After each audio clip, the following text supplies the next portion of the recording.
सुगुना जेजेके का most brutal and powerful character है, लेकिन क्या इसमें इतना पोटेंशियल है कि डिमन स्लेयर के हर कैरेक्टर को अकेला ही बीट कर दे? चलो बात करते हैं। यानी सारे के सारे Hashiras, what about this powerful upper moves, इसके साथ साथ डिमन किंग मुज़ैन, साथ ही मुज़ैन किलर योरीची, क्या इन सब कैरेक्टर्स को सुगुना अकेला बीट कर सकता है? चलो बात करते हैं। पहले इनका इंडिविजुअल कंपैरिजन करेंगे एक एक करके, फिर उसके बाद एक टीम अप राउंड होगा जहां पे ये सारे कैरेक्टर्स मिलके एक साथ सुगुना के ऊपर टूटेंगे। तो भाई वीडियो लास्ट तक काफी मजेदार होने वाला है। नहीं, व्यूज के लिए नहीं बोल रहा हूँ, सचमुच है। तो चालू करते हैं। सबसे पहले हाशिरास की बात करते हैं, लेकिन सब कुछ शुरू होने से पहले एक चीज क्लियर कर देना चाहता हूं कि अभी हम सुगुना की 15 फिंगर फॉर्म जो हमें शिबुया आर्क के अंदर दिखी थी उसे इंक्लूड करेंगे। ओजी फॉर्म को रहने तो बहुत बड़ी बात हो जाएगी वो। एंड जहां तक सुगुना के डोमेन एक्सपेंशन की बात आती है तो उसे भी लास्ट में डिस्कस करेंगे, अभी नहीं यार, वीडियो खराब हो जाएगा पूरा उससे। ध्यान रखना, without domain expansion plus only 15th finger Suguna जो शिबुया आर्क के अंदर हमें दिखा था। सबसे पहले अगर शिनोबू की बात करें तो कोई चांस ही नहीं है, क्योंकि सुगुना की स्पीड नेक्स्ट लेवल पे है। मतलब हाँ, सुगुना के ऊपर शिनोबू एक भी अटैक डिलीवर नहीं कर पाएगी क्योंकि उसके पास गॉड लेवल स्पीड है। खैर, स्पीड की बात आ ही रही है तो उन फास्टेस्ट हाशिरास को भी देख लेते हैं जिन्होंने एनीमे के अंदर अपनी मैक्स स्पीड शो की है, यानी तेनगेन एंड रेनगोकू। तेनगेन वर्सेस ग्योतारो की फाइट में हमने नोटिस कर लिया था कि इन दोनों का बैटल स्पीड ऑफ साउंड के आसपास हो रहा है। जहां तक रेनगोकू या आकाशा की बात आती है तो वो तो स्पीड ऑफ साउंड के बैरियर को भी क्रॉस कर चुके थे। तानजीरो इनकी मूवमेंट को ट्रेस भी नहीं कर पा रहा था। बट क्या इसका मतलब तेनगेन या रेनगोकू की स्पीड सुगुना से ज्यादा है? कोई चांस ही नहीं है, क्योंकि भले ही हम 15th फिंगर सुगुना की बात कर रहे हैं, लेकिन जो हमने शिबुया आर्क के अंदर इसका मोहरागा के साथ बैटल देखा आपको वो याद होगा। इस बैटल में सुगुना स्पीड ऑफ साउंड से तो काफी ज्यादा तेज था एंड मोहरागा के हर एक अटैक से अपनी स्पीड से बच रहा था। आपको याद होगा कि सुगुना ने इतने अटैक्स मोहरागा के ऊपर मारे, इवन उसके अनलिमिटेड स्लैशेस, लेकिन मोहरागा की स्पेशल अडेप्टिंग टेक्निक की वजह से वो उससे बार बार बच रहा था। तो अगर सुगुना इन अनलिमिटेड स्लैशेस का यूज हाशिरास के ऊपर करता है तो उनका तो गेम बच जाएगा। यानी मोहरागा वर्सेस सुगुना के बैटल को ध्यान से देखो, सुगुना इतना तेज था कि वो नॉर्मल अटैक्स तो उसके ऊपर मार ही रहा था, लेकिन अनलिमिटेड स्लैशेस भी टाइम टू टाइम उसके ऊपर लग रहे थे। तो भले नॉर्मल अटैक से कुछ हाशिरास डॉज कर जाए, लेकिन unlimited slashes is enough for Tengen and Rengoku. और जहां तक कुछ यूनिक निचलिन स्वॉर्ड वाले हाशिरास है जैसे मित्सुरी एंड ओबनाई, तो उनका भी कोई चांस नहीं है। मित्सुरी एक डिफरेंट व्हिप निचलिन स्वॉर्ड का यूज करती है जिससे उसकी स्वॉर्ड को फ्लेक्सिबिलिटी मिलती है अपने अपोनेंट के ऊपर, लेकिन सुगुना के ऊपर कोई असर नहीं होगा क्योंकि स्पीड ही नहीं है। एंड सेम गोस टू ओबनाई, उसकी निचलिन ट्विस्टेड स्वॉर्ड बहुत ही कमाल की है जो कि उसे सर्पेंट ब्रीदिंग में और ज्यादा हेल्प करती है। बट सर्पेंट ब्रीदिंग हो या लव ब्रीदिंग हो, इनकी कोई भी फॉर्म सुगुना को टच भी नहीं कर पाएगी। चलो मान लेते हैं कि सुगुना को ऐसे खरोंच लग गई तो सुगुना के पास रिवर्स कर्स टेक्निक है जिससे वो अपनी बॉडी को फिर से रीजनरेट कर लेगा जस्ट अ सेकंड। और जहां तक इनकी स्पीड है ना, मुझे नहीं लगता कि ये एक खरोंच से भी ज्यादा सुगुना को कुछ कर पाएंगे। सो अब नेक्स्ट मिस्ट हाशिरा तोकितो मुचिरो की बात करते हैं। अब यहाँ पे कई लोगों को डाउट होगा कि मिस्ट ब्रीदिंग की हेल्प से वो उसे कंफ्यूज कर सकता है। सुगुना को वो कंफ्यूज करेगा, फिर सरप्राइज अटैक एकदम से सुगुना के ऊपर मारेगा जिससे शायद सुगुना का कुछ हो सकता है। नहीं, कोई चांस नहीं है। देखो, भले कोकुशिबो ने खुद मिस्ट ब्रीदिंग की तारीफ की हो, पर इसका मतलब ये नहीं है कि किंग ऑफ द कर्सेस के आगे वो टिकने भी वाली है। क्यों? क्योंकि सुगुना के पास है उसके रिफ्लेक्सेस। मोहरागा वर्सेस सुगुना के बैटल में सुगुना के पास स्पीड तो थी, लेकिन उसके रिफ्लेक्सेस इतने ज्यादा तेज थे कि वो मोहरागा के हर एक अटैक से एकदम इजीली बच रहा था, ऐसे चुटकी बजा के। तो सरप्राइज अटैक अगर मुचिरो करने की कोशिश करता है तो सुगुना के ऊपर असर नहीं होगा, यानी मिस्ट ब्रीदिंग भी फेल। सो अब इसके ऊपर आ जाओ दो और पावरफुल हाशिरास, यानी सनामी एंड ग्यू। अब ये दोनों हाशिरास मेन 2 एलिमेंट होल्डर्स को होल्ड करते हैं, यानी वाटर एंड विंड। लेकिन जरा खुद सोच के देखो कि ग्यू का वाटर स्टाइल, उसकी वाटर मैनिपुलेशन व्हर्लपूल, एंड सनामी के डिफरेंट टाइफून, विंड मैनिपुलेशन या एक्सट्रीम विंड, क्या ये सब कुछ सुगुना के ऊपर असर भी करेंगे? कोई चांस ही नहीं है। मेन रीजन मैं फिर से वही कहूंगा कि सुगुना के स्पीड एंड रिफ्लेक्सेस इतने तेज है कि वो कई अटैक से बच जाएगा। और अगर गलती से ऐसे टच भी हो जाता है तो रिवर्स कर्स टेक्निक उसके पास है। ऊपर से उसके पास अनलिमिटेड स्लैशेस है जो कि मोहरागा के ऊपर इंपैक्ट नहीं दिखा रहे थे क्योंकि उसके पास रीजनरेटिव फैक्टर था, लेकिन ये तो नॉर्मल ह्यूमंस है, इनको तो 1 सेकंड में काट देगा वो। चलो मान लेते हैं कि ग्यू एंड सनामी नेक्स्ट लेवल के हाशिरास है, तो कैसे भी करके ये जुगाड़ लगा ले अनलिमिटेड स्लैशेस से बचने का। बट इसके बावजूद सुगुना के पास फायर मैनिपुलेशन है। सुगुना के पास फायर मैनिपुलेशन एकदम एक्सट्रीम लेवल पे है। उसकी डिवाइन फायर, उससे वो एक ही सेकंड में दोनों को जला सकता है। मतलब खुद सोचो, इनकी ब्रीदिंग टेक्निक सुगुना के ऊपर वर्क कर ही नहीं रही है। एंड सुगुना के ऊपर इतने ज्यादा अटैक्स हैं जो कि अगर एक एक करके कोशिश करेगा तो इनको कंफ्यूज कर देगा। इनको लगेगा अनलिमिटेड स्लैशेस बचने वाला है, ये उससे बचेंगे, लेकिन सुगुना पीछे से अपनी अपनी डिवाइन फायर का यूज कर देगा। ओवरऑल सुगुना इन दोनों हाशिरास को बहुत इजीली बीट करने वाला है अपनी फायर मैनिपुलेशन से। सो अब बात करते हैं सबसे पावरफुल हाशिरा ग्योमी की। इसके डिफरेंट निचरिन वेपन्स एंड इसकी स्टोन ब्रीदिंग किसी के ऊपर भी बहुत ही ज्यादा इंपैक्ट करती है। इसकी फिजिकल स्ट्रेंथ, ड्यूरेबिलिटी, स्पीड काफी ज्यादा है। ऊपर से ग्योमी के डिफेंस इतना स्ट्रॉन्ग है कि ये अपनी स्टोन ब्रीदिंग की थर्ड फॉर्म का यूज करके या सेकंड या थर्ड जो भी है अपने आप को डिफेंस कर सकते हैं अपने निचरिन वेपन से। एंड कोकुशिबो वर्सेस ग्योमी की फाइट में हमने देखा था कि इसके रिफ्लेक्सेस कितने तेज है। इवन कोकुशिबो ने खुद कहा था कि तुम्हारी स्टोन ब्रीदिंग इतनी खतरनाक है कि इसने मुझे सेनगोकू पीरियड के स्टोन हाशिरास की याद दिला दी। एंड जहां तक हमें पता है बॉस कि सेनगोकू पीरियड गोल्डन पीरियड है डिमन स्लेयर का। सो मतलब सुगुना के लिए बैटल उतना भी आसान नहीं होगा जितना बाकी थे। वो सुगुना के कई अटैक से इजिली बच सकता है, पर सुगुना के अनलिमिटेड स्लैशेस शायद उसे लग जाए, लेकिन शायद वो उससे भी बच जाए। लेकिन अगेन सुगुना के पास अभी भी वही एडवांटेज है, मतलब स्पीड रिफ्लेक्सेस का तो है ही है, लेकिन मल्टीपल अटैक्स का। वो एक एक करके सारे अटैक्स ट्राई कर लेगा। जब कुछ भी नहीं असर करेगा तो सुगुना के पास है द फायर एरोस या फ्लेम एरोस, जिस अटैक्स इसने एक ही बारी में जोगो को मार दिया था।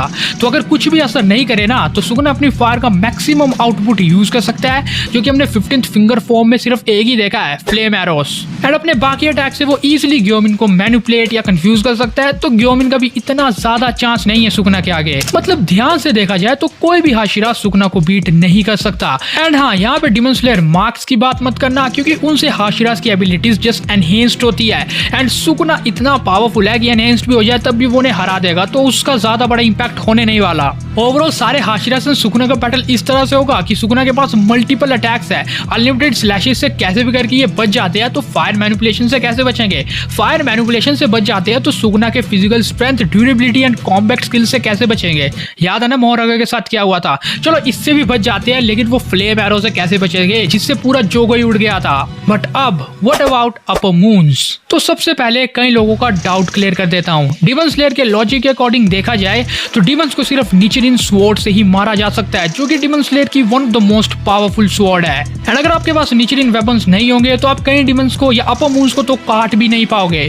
तो इसका मतलब क्या सुगुना का कोई भी अटैक इन डिमंस के ऊपर असर ही नहीं करेगा? नहीं, ऐसा भी नहीं है, क्योंकि हमें पता है कि डिमन स्लेयर कितने पुराने पीरियड से बिलोंग करता है, जहां पे इनके निचरिन स्वॉर्ड भले ही सबसे पावरफुल हो। But here we have Sukuna. Simple logic लगाओ कि सुगुना की मैक्स पावर क्या निचरिन स्वॉर्ड से भी कम है? ऐसा तो है ही नहीं, यहाँ पे है एकदम। सो इसका मतलब ये हुआ कि उस टाइम के सबसे पावरफुल वेपन्स निचरिन वेपन्स है, जिनसे डिमंस को मारा जा सकता है। बट अब सुगुना का पावर लेवल उन निचरिन वेपन से भी एकदम यहाँ पे पहुंच जाता है, इसीलिए सुगुना उन निचरिन वेपन से भी खतरनाक होगा। एंड इवन उसके अनलिमिटेड स्लैशेस उससे भी ज्यादा सुपीरियर होंगे। तो ये मत कहना कि डिमंस के ऊपर सुगुना के अटैक्स का असर नहीं होगा। किंग ऑफ द कर्सेस है वो। खैर मेन बात पे आते हैं, लेकिन पहले एक चीज क्लियर कर देता हूँ कि हम यहाँ पे सिर्फ 3 अपर मून्स की बात करेंगे, कोकुशिबो, रोमा एंड अकाजा, क्योंकि इसके नीचे के जितने भी अपर मून्स है वो कई हाशिरास को 1-to-1 बैटल में बीट नहीं कर सकते। एंड सुगुना तो सबको बीट करके आया है। तो भाई डायरेक्टली इन 3 पे जंप मारते हैं, देखते हैं कि इन तीनों से क्या सुगुना जीत पाता है या नहीं। तो सबसे पहले अगर अकाजा की बात करते हैं तो अकाजा वर्सेस रेनगोकू की फाइट में हम नोटिस कर सकते हैं कि अकाजा की स्पीड रिफ्लेक्सेस कितने तेज है। इवन अकाजा इतना स्ट्रॉन्ग डिमन था जिसके hand to hand combat battle भी रेनगोकू को बहुत ही ज्यादा टॉर्चर कर रहे थे। ऊपर से उसकी blood demon art and regenerative healing factor. अब सुगुना को एक नई प्रॉब्लम फेस करनी पड़ेगी एंड वो है रीजनरेशन। मतलब कोई भी डिमन या अपर मूव्स तो खासकर इतनी जल्दी रीजनरेट होते हैं कि सुगुना उन्हें नॉर्मल अटैक से तो मार नहीं सकता। बट तब भी मैं ओवरऑल यही कहूंगा कि सुगुना स्टिल उसे बीट कर देगा, क्योंकि भले उसके पास रीजनरेटिव हीलिंग फैक्टर है बट सुगुना के पास भी तो रिवर्स कर्स टेक्निक है। तो अगर अकाजा के अटैक लगते भी है तो सुगुना भी खुद को हील कर सकता है एंड अकाजा भी। बट सुगुना के पास अनलिमिटेड स्लैशेस का एडवांटेज है, जो कि मल्टीपल अटैक्स को एक साथ प्रोड्यूस करता है। याद है ना इस लड़की के कैसे टुकड़े हुए थे? सेम ऐसा केस अकाजा के साथ होगा। अब अकाजा खुद मरा था तो हमें नहीं पता कि क्या इतने छोटे टुकड़ों से भी ये अपनी बॉडी को रीजनरेट कर सकता है या नहीं, लेकिन मुझे नहीं लगता ऐसा कर पाएगा, क्योंकि इतनी एबिलिटी शायद सिर्फ मुजैन में ही है और किसी में नहीं है। लेकिन सुगुना के पास एक एडवांटेज है उसके अनलिमिटेड स्लैशेस का, जिसको वो कंटिन्यूसली जितना चाहे उतना प्रोड्यूस कर सकता है, क्योंकि सुगुना की कर्ज एनर्जी यहाँ पे है। मतलब कंटिन्यूसली अनलिमिटेड स्लैशेस अकाजा के ऊपर लगने वाले हैं। कहीं से वो बच जाएगा, लेकिन एक ना एक तो उसे 100% लगेगा यार, इतना तो समझो। तो अकाजा इजिली हार जाएगा। इसके बाद अगर हम डोमा की बात करते हैं तो डोमा के पास आइस मैनिपुलेशन की एबिलिटी है, जिससे वो आइस टाइप टेक्निक्स का यूज करता है, लेकिन कोई चांस नहीं है सुकुना के आगे, क्योंकि सुकुना फायर टेक्निक्स को यूज करता है। अब सुकुना के पास उसकी फायर एरोस है, जिससे वो इजिली डोमा को भी बीट कर देगा। इवन उसकी फायर मैनिपुलेशन भी गॉड लेवल पे है, मतलब एक तरह से वो जला के ही रख देगा उसे। अनलिमिटेड स्लैशेस से भले ही बच जाए, लेकिन डिवाइन फायर से नहीं बचने वाला वो, मतलब सेम अकाजा वाला सीन। अब बात करते हैं सबसे पावरफुल अपर मून 1 कोकुशिबो की। सो अब कोकुशिबो एंड सुकुना का बैटल होगा नेक्स्ट लेवल, क्योंकि कोकुशिबो के पास उसकी मून ब्रीदिंग है, जिस यूनिक ब्रीदिंग टेक्निक से ये सुकुना की फाड़ भी सकता है थोड़े टाइम तक। बट आई डोंट थिंक कि नोवा कोकुशिबो की फॉर्म इस सुकुना को हरा सकती है। इसके स्पीड रिफ्लेक्सेस या अनलिमिटेड स्लैशेस को मैच कर सकती है। But now we have the most powerful form of Kokushibo. So pure demonic form में कोकुशिबो इतना पावरफुल था कि ये अपने अपोनेंट के हर अटैक को ट्रेस कर सकता है, मतलब एवरी सिंगल मोमेंट जो भी इसका अपोनेंट करेगा उसे ये ट्रेस कर लेगा एंड उसके अकॉर्डिंग अटैक को एकदम परफेक्टली प्रिडिक्ट कर लेगा। मतलब तुम इसके ऊपर अटैक करने की कोशिश करोगे तो ये पहले प्रिडिक्ट कर लेगा कि तुम्हारा अटैक क्या है एंड उसके खिलाफ मूव भी एकदम एक्यूरेट सोच लेगा। यानी सुकुना का कोई भी अटैक इसके ऊपर इस तरह से तो लगेगा ही नहीं, क्योंकि पहले ही सोच लेगा एंड फिर सुकुना को मारना चालू कर देगा ये। तो मे बी आई थिंक थोड़े बहुत चांसेस है अपने कोकुशिबो के सुकुना के इस 15th फिंगर फॉर्म के ऊपर। लेकिन व्हाट अबाउट ओजी सुकुना? मतलब अब तक हमने डीमंस एंड हाशिरास की तो भाई मैक्स पोटेंशियल इनको दे दिया, लेकिन सुकुना सिर्फ 15th फिंगर के ऊपर था, अगर आपको याद होगा तो। सो अब हम बात करते हैं सुकुना के ओजी फॉर्म की, जिसमें इसके पास फुल डिमोनिक बॉडी थी विद 4 आर्म्स एंड 2 हेड्स। अब इस सुकुना को कोकुशिबो की मोस्ट पावरफुल फॉर्म भी डिफेंड नहीं कर सकती, क्योंकि इस फॉर्म में सुकुना इतना पावरफुल हो चुका था कि उसकी curse technique, curse energy, fire manipulation, fire arrows और यहाँ तक उसके अनलिमिटेड स्लैशेस भी गॉड लेवल पे पहुंच चुके थे।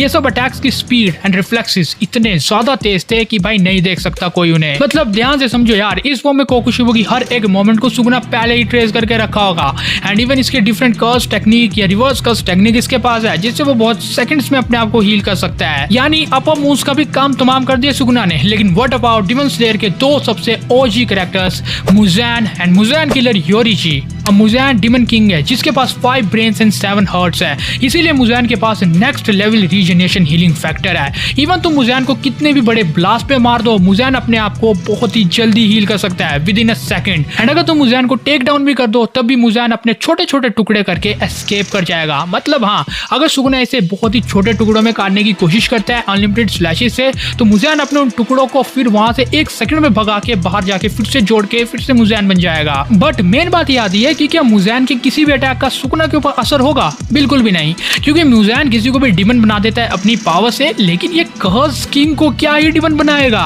तो ये तो भूल जाओ कि मुज़ैन के किसी भी अटैक का सुकुना के ऊपर असर होगा। मुज़ैन सिर्फ इससे बच सकता है या तो इससे एस्केप करके, या अगर इसका रीजनरेटिव हीलिंग फैक्टर साथ दे दे, क्योंकि योरीची के खिलाफ वो भी नहीं दिया था साथ। तो अब सुकुना के कई बेसिक अटैक्स जैसे फ्लेम एरो, फायर मैनिपुलेशन, देखो मुज़ैन के लिए ये बेसिक अटैक्स ही है and strength, durability, speed, reflexes, unlimited slashes, इन सब अटैक्स का अगर वो मुज़ैन के ऊपर यूज करता है तो मे भी मुज़ैन उनसे डॉज कर जाए, लेकिन नहीं कर पाया तो रीजनरेटिव हीलिंग फैक्टर उसके पास है, वो कंटिन्यूसली अटैक करता रहेगा, लेकिन मुज़ैन अपने छोटे टुकड़ों से या एस्केप कर जाएगा, लेकिन वो मुज़ैन की हार हुई। फिर अगर एस्केप नहीं करता है तब भी वो बहुत ही जल्दी हील हो सकता है। एंड अगर 1-2 खरोंचे सुकुना को लग भी जाती है ना ऐसे हल्की फुल्की, तो रिवर्स कर्स टेक्निक है उसके पास।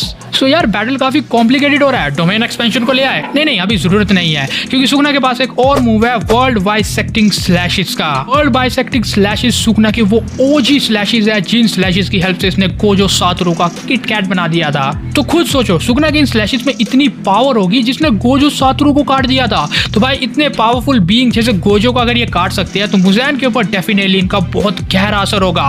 एंड हमें पता है कि सुकुना की कर्स टेक्निक कितनी ज्यादा हाई है, तो सुकुना कंटिन्यूसली इन अटैक्स का यूज कर सकता है।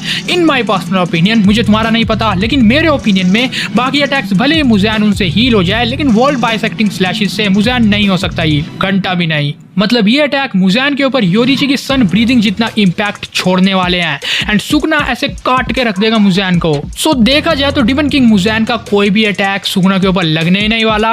एंड सेकंड बात कि वो बस एस्केप ही कर सकता है, यानी डर के भाग ही सकता है, और इसके अलावा कुछ नहीं कर सकता उस सुकुना के खिलाफ, तो इनडायरेक्टली ये उसकी हार ही हुई। And believe me same goes to Yoriichi, क्योंकि योरीची एक ह्यूमन है, तो अगर उसके ऊपर भी वर्ल्ड बाइसेक्टिंग स्लैशेस बच गए तो वो भी गया, क्योंकि योरीची की सन ब्रीदिंग मुज़ैन के ऊपर असर तो कर सकती है लेकिन सुकुना के ऊपर आई डोंट थिंक सो, क्योंकि ध्यान रखना ओजी सुगना है यहाँ पे 20th फिंगर वाला, एंड योरीची एक सिंपल ह्यूमन है यार, उसके ऊपर अनलिमिटेड स्लैशेस भी वर्क करेंगे तो वर्ल्ड बाइसेक्टिंग स्लैशेस तो नेक्स्ट गेम हो गई। So in my personal opinion demon slayer के अंदर कोई भी ऐसा कैरेक्टर नहीं है जो 1v1 बैटल के अंदर सुगना को बीट कर पाए।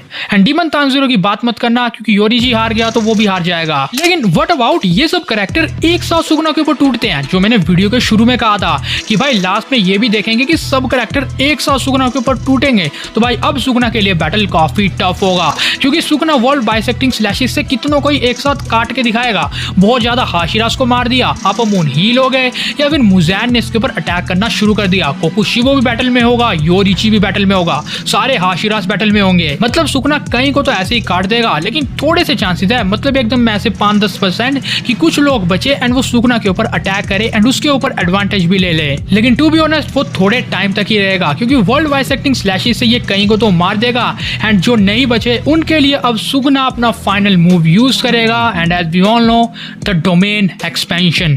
अब इस वीडियो के शुरुआत से लेके अब तक डोमेन एक्सपेंशन को मैंने ऐड इसीलिए नहीं किया था क्योंकि सुगना को जरूरत ही नहीं थी उसकी, लेकिन अब जब हम मेलवेलेंट श्राइन को यूज कर रहे हैं तो सुगना इसकी हेल्प से डीमन स्लेयर के हर एक मेंबर को 1 सेकंड में मार सकता है, क्योंकि सुगना अपने मेलवेलेंट श्राइन के अंदर अनलिमिटेड स्लैशेस का मैक्स पोटेंशियल यूज कर सकता है। जेजेके के लॉजिक के अकॉर्डिंग देखा जाए तो डोमेन एक्सपेंशन के अंदर उसका यूजर बहुत ही ज्यादा पावरफुल होता है, एंड इसीलिए अपने डोमेन के अंदर सुगना की speed, reflexive, strength, durability God level पे पहुंच जाएगी। एंड सेकंड बात कि सुगना के डोमेन एक्सपेंशन में हर एक चीज डिसमेंटल हो जाती है, भले आप लिविंग ऑर्गेनिज्म हो या नहीं हो, हर एक चीज ब्लास्ट खत्म एक ही बारी में। एंड अब यहाँ पे जिन लोगों का ये डाउट है ना कि भाई मुजैन के पास तो नेक्स्ट लेवल हीलिंग फैक्टर है, अगर मरना ही होता तो इस ब्लास्ट से भी मर जाता, लेकिन नहीं मरा। लेकिन भाई ये सुगना है, सुगना के मेलवेलेंट श्राइन से जैसे मोरगा कुछ टाइम तक बच रहा था, मान लो यार थोड़े टाइम तक मान लो कि मुजैन भी कुछ टाइम पे फटाफट हील कर रहा है अपनी बॉडी को सेकंड्स के अंदर। लेकिन what about fire manipulation, fire arrows, infinity slashes, इन सब से क्या मुजैन बच पाएगा? जरा खुद सोचो यार। मान लो एक बार डोमेन यूज करके बाकी सब मर गए एंड मुजैन बचा रहा अपने यूनिक हीलिंग फैक्टर से, लेकिन सुगना की कर्स टेक्निक के अकॉर्डिंग देखा जाए तो वो मल्टीपल टाइम डोमेन एक्सपेंशन को ओपन कर सकता है, एंड इसी रीजन की वजह से वो फिर से मुजैन को मार देगा। मतलब कंटिन्यूसली डोमेन एक्सपेंशन यूज करेगा, वर्ल्ड बाइसेक्टिंग स्लैशेस का यूज करेगा, तो खत्म हो जाएगा भाई मुजैन का काम। ओवरऑल डोमेन एक्सपेंशन से तो काफी आराम से वो सब हाशिरास, अपमून्स या डीमन स्लेयर के हर कैरेक्टर को बीट करने वाला है। और बाकी कई लोगों को ये बात पहले से बताती कि अगर डोमेन एक्सपेंशन इस बैटल में इंक्लूड होता ना तो सबका एक ही साथ बैंड बच जाती, इसलिए तो मैंने नहीं किया यार, क्योंकि थोड़ा मजेदार भी होना चाहिए बैटल। लेकिन अब जाने से पहले कमेंट सेक्शन में अपना ओपिनियन लिखना मत भूलना, एंड मुझे कुछ नए टॉपिक सुजेस्ट भी करते रहो यार। Not about this versus battle, मतलब बस यही कुछ नहीं, और भी कई मांगा एक्सप्लेनेशन और भी डिफरेंट टाइप के कंटेंट होते हैं जिन्हें हम एक्सप्लेन कर सकते हैं। तो अगर तुमने वैसे कंटेंट देखना है तो आप हमें कमेंट में अपने ओपिनियंस एंड अपने कुछ नए कंटेंट बता के जाओ कि हमें ये चाहिए भाई। लेकिन इस वीडियो को यहीं पे खत्म करते हैं। अगर पसंद आएगा तो लाइक एंड शेयर कर देना, कर दो यार, एंड चैनल को सब्सक्राइब कर दो यार, क्या ही करना, करो फटाफट सब्सक्राइब एंड बेल आइकन को भी ऑन कर दो। Thanks for watching this video guys, bye.